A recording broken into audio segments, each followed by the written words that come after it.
एक बार एक बहुत ही दुखी व्यक्ति एक महात्मा के पास आकर कहता है, मैं अपने जीवन से बहुत दुखी हूं। मैं अपनी बीवी, बच्चों और अपने परिवार को भी खुश नहीं रख सकता। मैं अपने लिए भी कुछ नहीं कर पा रहा। कभी कभी तो मुझे अपनी जिंदगी को खत्म कर देने के भी ख्याल आते हैं। आप इतनी साधनाएं करते हैं, इतनी तपस्या करते हैं, क्या आप मुझे कोई ऐसा मार्ग बता सकते हैं जिससे मैं अपने बुरे वक्त से बाहर आ सकूं? मेरा बहुत बुरा समय चल रहा है। 2 वक्त की रोटी का इंतजाम करना भी मेरे लिए बहुत मुश्किल हो गया है। अब आप ही बताएं कि मैं ऐसे वक्त में मैं जिंदा रहूं तो कैसे रहूं? कैसे अपने परिवार को खुश रखूं? कृपया करके कोई साधारण सा तरीका बताने की कृपा करें ताकि मैं आसानी से समझ सकूं, क्योंकि मैं बहुत पढ़ा लिखा नहीं हूं। अगर आप बड़ी से बड़ी ज्ञान की बातें करेंगे तो शायद मैं कभी समझ भी नहीं पाऊंगा। यह सुनकर महात्मा ने मुस्कुराते हुए कहा कि तुम एक काम कर सकते हो। फिर महात्मा ने सामने की ओर इशारा करते हुए कहा कि उस ऊंची पहाड़ी पर एक मंदिर है और उस मंदिर के पास चींटियों का एक घर है जहां पर हजारों चींटियां रहती है। तुम्हें सुनने में बड़ा अजीब लगेगा, लेकिन वो चींटियां उस मंदिर की जमीन को खराब कर देती है, उस मिट्टी की उपजाऊ शक्ति को खत्म कर देती है, जिसके कारण वहां पर कोई भी पेड़ या कोई भी घास पनप नहीं पाती है। तुम मेरा एक काम करो, उसके बाद मैं तुम्हें तुम्हारे सवालों के जवाब दूंगा। तुम 7 दिन तक रोज उस पहाड़ी पर जाओ और उस चींटियों के घर को तहस नहस कर दो, उसको तोड़ दो। जब भी तुम्हें कोई चींटियों का घर दिखे मंदिर के आसपास तो उसे वहीं पर तहस नहस कर देना। लेकिन याद रहे, घर को तोड़ने में कोई भी चींटी मरनी नहीं चाहिए। इस बात को समझने का प्रयास करते हुए वो युवक वहां से चला गया। शायद उसको कुछ समझ में नहीं आया था कि महात्मा जी ऐसा क्यों करवा रहे हैं। तो वो उन चींटियों पर अन्याय कर रहे हैं, उनका घर तोड़वा रहे हैं, उन्हें नुकसान पहुंचा रहे हैं। आखिर कौन महात्मा ऐसा करेगा? लेकिन फिर भी उस महात्मा की बात मानते हुए वो अगले दिन से ही पहाड़ी पर जाना शुरू कर देता है। जब वो पहले दिन पहाड़ी पर पहुंचता है तो देखता है कि बहुत सारी चींटियां अपना खाना जुटाने में लगी हुई है। सारी चींटियां कतार से चल रही है और अनाज के छोटे छोटे कण उठाकर अपने घर में जमा करती जा रही है। ये देखकर पहले तो उस युवक का मन कमजोर पड़ गया। उसने सोचा कि ये इतनी मेहनत करके अपना घर भर रही है और मैं इनके घर को तबाह कर दूंगा तो इनको कितना बुरा लगेगा। लेकिन फिर उसने उस महात्मा की बात याद करते हुए उस घर को तोड़ना शुरू कर दिया। जल्द ही चींटियों में हाहाकार मच गया। वो इधर उधर दौड़ने लगी। अभी तक जो कतार से चल रही थी अब वो बिखर गई और इधर उधर अपनी जान बचाने के लिए भागने लगी। थोड़ी देर में घर टूट गया और सारी चींटियां इधर उधर छुपने के लिए भाग चुकी थीं। ये करने के बाद वो युवक दुखी मन से वापस अपने घर पर लौट आया। उसका मन परेशान था, दुखी था, पश्चाताप से भरा हुआ था। फिर उसने अपने बिस्तर पर रात में लेटे लेटे ही सोचा कि अब तो उन चींटियों का घर तबाह हो चुका है, अब वहां वापस जाने का क्या फायदा होगा, क्योंकि चींटियों का घर तहस नहस करने के लिए महात्मा जी ने कहा था, जो मैं कर चुका हूं। लेकिन फिर कुछ सोचकर अगले दिन उसने फिर से जाने का निश्चय किया और अगले दिन सुबह सुबह उठकर वो वापस उसी पहाड़ी पर पहुंच जाता है। पहाड़ी पर पहुंचकर वो उसी जगह पर पहुंचता है जहां पिछले सुबह उसने उस घर को तहस नहस कर दिया था। लेकिन वो ये देखकर चौंक जाता है कि उन चींटियों ने फिर से अपना घर उसी जगह पर बना लिया था और अब वो फिर से अपने घर के लिए सामान इकट्ठा करने में जुटी हुई थी। उस आदमी को देखकर लगा कि ये चींटियां कितनी मूर्ख है। इनको पता है कि कल ही इनका घर इसी जगह पर तबाह किया गया था और उसी जगह पर उन्होंने अपना नया घर भी बना लिया। और ये सोचकर वो आदमी हंसने लगा। लेकिन फिर से महात्मा की बात याद करते हुए उसने उन चींटियों का घर फिर से तबाह करना शुरू कर दिया। फिर से उन चींटियों में हलचल मच गई और थोड़ी देर में वो चींटियां इधर उधर अपनी जान बचाने के लिए भागने लगी। कुछ ही देर में उनका घर फिर से नष्ट हो गया और वो युवक थोड़ा संतोष के भाव से कि इस बार तो मैं अच्छी तरह से उस घर को तबाह कर दिया है, अब तो वो चींटियां यहां पर अपना घर बना ही नहीं पाएंगी। इसीलिए जाने से पहले उसने उस घर पर ठंडा पानी भी डाल दिया ताकि चींटियां वहां पर अपना घर न बना सके।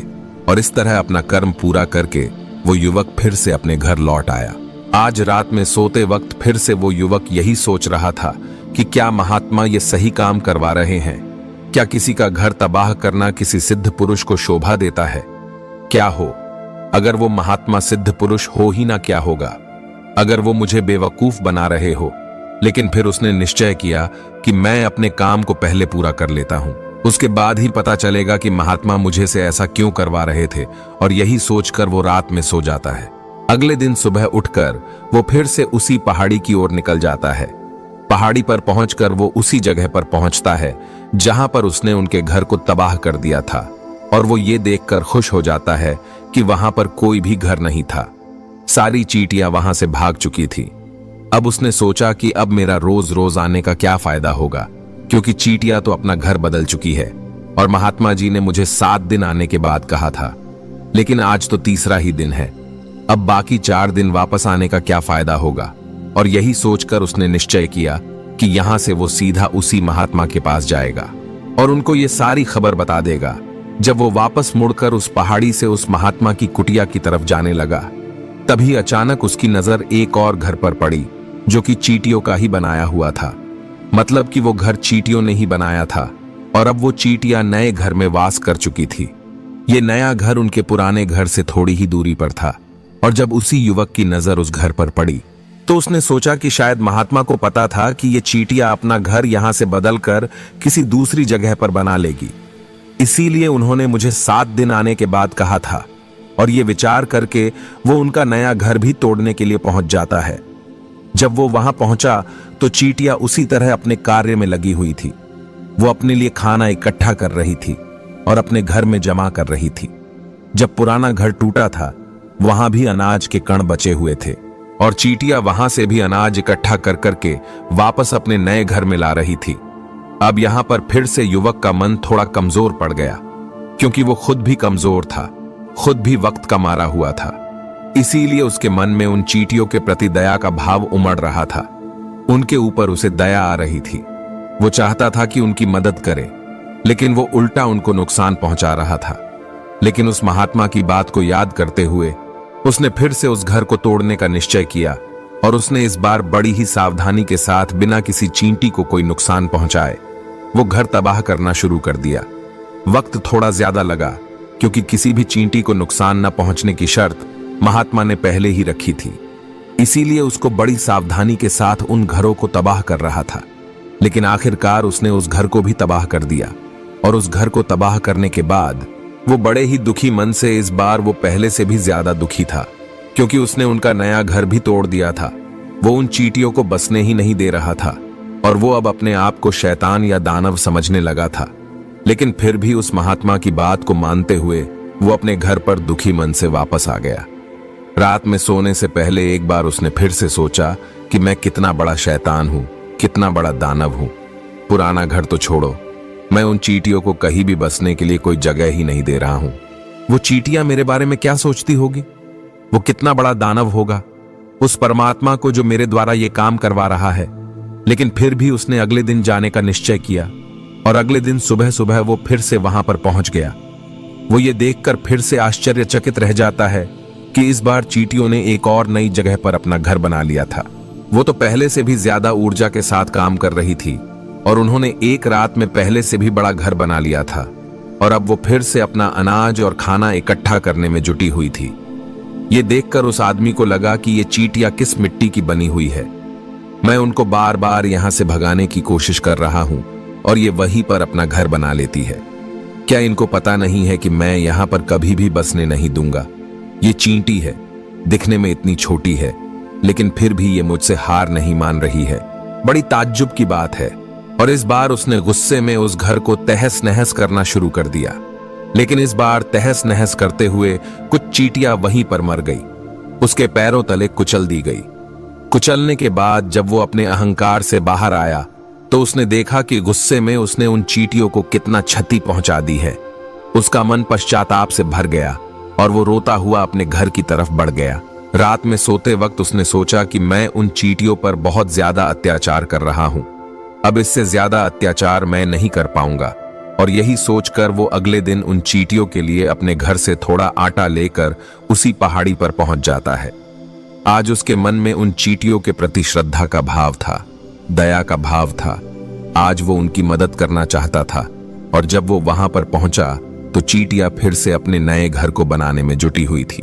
उसने बड़े ही करुणा के साथ उन चींटियों को अपना लाया हुआ आटा खिलाया। अगले 7 दिनों तक वो ऐसा ही करता रहा। वो रोज सुबह जाता, उन चींटियों को अपने हाथों से आटा खिलाता। 7 दिन के बाद वो युवक उस महात्मा के पास पहुंचकर हाथ जोड़कर बोलता है कि हे महात्मा जी, मुझे माफ कर देना। मैंने उन चींटियों का घर तबाह करने के लिए बहुत कोशिश की। मैंने उनका घर तबाह किया भी। 1 बार नहीं 4 बार मैंने उनका घर तोड़ा। उसके बाद मैं हिम्मत नहीं कर पाया, उनके घर को नहीं तोड़ पाया। मैं समझ सकता हूं कि मैं आपका काम पूरा नहीं किया और इसके बदले आप मुझे तरीका भी नहीं बताएंगे जो कि मुझे मेरे बुरे समय से बाहर निकाल सकता है। लेकिन मुझे इसका कोई परवाह नहीं है। मुझे लगता है कि मैंने जो किया वो सही किया, इसीलिए मैं आपसे आज्ञा लेकर वापस जा रहा हूं। कृपया मुझे वापस अपने घर जाने की आज्ञा दीजिए। यह सुनकर महात्मा ने मुस्कुराते हुए कहा कि अरे बेटा, कहां चल दिए? रुको तो सही, जलपान तो कर लो, थोड़ी देर ठहर जाओ, उसके बाद चले जाना। और ये कहकर वो महात्मा उस युवक के लिए पानी लेकर आते हैं। पानी पिलाने के बाद महात्मा उस युवक से पूछते हैं कि तुम मुझे ये बताओ कि आखिर तुम उन चींटियों का घर तबाह क्यों नहीं कर सके? वो चींटियां तो छोटी है और तुम इतने विशालकाय हो, फिर भी तुम उन छोटी छोटी चींटियों का घर तबाह नहीं कर पाए। कहां है तुम्हारी शक्ति, तुम्हारा बाहुबल? इसका जवाब देते हुए उस युवक ने कहा कि हे महात्मा, मैंने उन चींटियों का घर तबाह कर दिया था। बार बार किया था। एक बार तो अपने गुस्से में उन चींटियों को भी हानि पहुंचा दी थी। लेकिन जिस दिन मैंने उनको हानि पहुंचाई, उसी दिन मुझे लगा कि मैं उनको क्यों हानि पहुंचा रहा हूं, क्यों इनको इतनी तकलीफ दे रहा हूं। और उसी दिन से मैंने उनको क्षति पहुंचाने की वजह, नुकसान पहुंचाने की वजह उनकी सहायता करनी शुरू कर दी। ये सुनकर उस महात्मा ने कहा कि ये ही तो सीखने की बात है। एक छोटी सी चींटी हमें जीवन का संदेश दे जाती है। मैंने तुम्हें उन चींटियों का घर तबाह करने के लिए नहीं भेजा था। मैंने तुम्हें भेजा था ताकि तुम उन चींटियों से कुछ सीख ले सको। तुम्हें क्या सीख मिली? उन चींटियों से क्या मुझे बता सकते हो? यह सुनकर उस युवक ने पूरी कहानी बयां कर दी। पूरी कहानी सुनने के बाद महात्मा ने मुस्कुराते हुए कहा कि बेटा, पहली सीख जो इन चींटियों से ले सकते हैं वो ये थी कि तुमने कितनी ही बार उनके घर को तोड़ने की कोशिश की, कितनी ही बार प्रयास किया कि उनके घर तबाह हो जाए, लेकिन वो हर बार अपना नया घर बना लेती थी। उन्होंने कभी भी हार नहीं मानी। अगर वो हार मान लेती तो वो चींटियां तुम्हें वहां पर नहीं मिलती। जीवन कार्यशीलता का नाम है, लेकिन हम मनुष्य 1-2 बार हार मिलने पर ही टूट जाते हैं, हताश हो जाते हैं और फिर जीवन में प्रयास ही नहीं करते। और कुछ लोग तो अपनी जिंदगी को खत्म करने को उतारू हो जाते हैं। लेकिन जानवरों में तुमने एक बात देखी होगी कि वो अपना जीवन खुद से कभी खत्म कर ही नहीं सकते हैं। तुमने कभी नहीं सुना होगा कि किसी जानवर ने आत्महत्या कर ली, चाहे वो जानवर कितना भी भूखा क्यों ना हो, कितना ही दुखी क्यों ना हो, लेकिन वो अपने जीवन के लिए हमेशा संघर्ष करता रहता है। लेकिन वही दूसरी तरफ हम मनुष्य 1-2 बार हताश होने पर ही अपना जीवन खत्म कर लेते हैं। जीवन तो कर्मशीलता है, कर्म करने का नाम है। जीवन और मृत्यु आखिरी विश्राम है, परम विश्राम है। इसीलिए मृत्यु से पहले कर्म करना कभी मत छोड़ना, क्योंकि मृत्यु के बाद तो तुम परम विश्राम में चले ही जाओगे। तो उससे पहले कर्म करना क्यों छोड़ रहे हो? क्यों हताश हो रहे हो? अगर तुम्हारा एक घर टूट गया है तो दूसरा घर बनाने का प्रयास करो, कोशिश करो, और कोशिश करने वालों की कभी हार नहीं होती। ये तुम उन चींटियों से देख चुके हो। देखने में तुमसे कितनी छोटी है वो चींटियां और तुम इतने बड़े हो, लेकिन उनका मन तुम्हारा मन से इतना बड़ा है, इतना विशाल है, इतना दृढ़ संकल्प है कि इतनी बार घर टूटने पर भी उन चींटियों ने कभी हार नहीं मानी। दूसरी सीख ये है कि जब भी हमारे ऊपर बुरा समय आता है, हमें लगता है कि ये समय कभी नहीं जाएगा, ये समय मेरे जीवन को बर्बाद कर देगा, मुझे कभी नहीं जीने देगा। और अपने इन्हीं ख्यालों से, अपने इन्हीं विचारों से, जिसका असलियत में कोई भी अस्तित्व नहीं है, वो सिर्फ विचार है, और वही विचार हमारे मन को दुखी कर देती है और इसीलिए हम प्रयास करना भी छोड़ देते हैं। लेकिन तुम खुद सोचो कि बार बार प्रकृति हमें क्षति पहुंचाएगी, नुकसान पहुंचाएगी, लेकिन कब तक पहुंचाएगी? अगर हम बार बार फिर से उठ के फिर से नया प्रयास करते रहेंगे तो प्रकृति भी हमारे सामने घुटने टेक देगी और वो भी एक दिन हमारे ऊपर दयावान हो जाएगी, कृपालु हो जाएगी और वो हमें सब कुछ देने लगेगी जिसकी हमने कभी कामना की थी। तुमने खुद देखा कि तुम उन चींटियों को तबाह करने के लिए पहुंचे थे, लेकिन बाद में तुम ही उन चींटियों को अनाज और आटा देने लगे। तुम ही उन पर कृपालु हो गए। क्यों हुए? क्योंकि तुमने देखा कि वो चींटियां हार ही नहीं मान रही है। इसी तरह अगर तुम भी अपने जीवन में कभी हार नहीं मानोगे तो एक न एक दिन ये प्रकृति तुम्हें वो सब कुछ देगी जो तुम अपने जीवन में पाना चाहते थे। इसीलिए 2 सीख याद रखना, कर्मशीलता कार्य करते जाना, और दूसरा कि एक न एक दिन प्रकृति तुम्हारी उस कर्म का परिणाम तुम्हें जरूर देगी।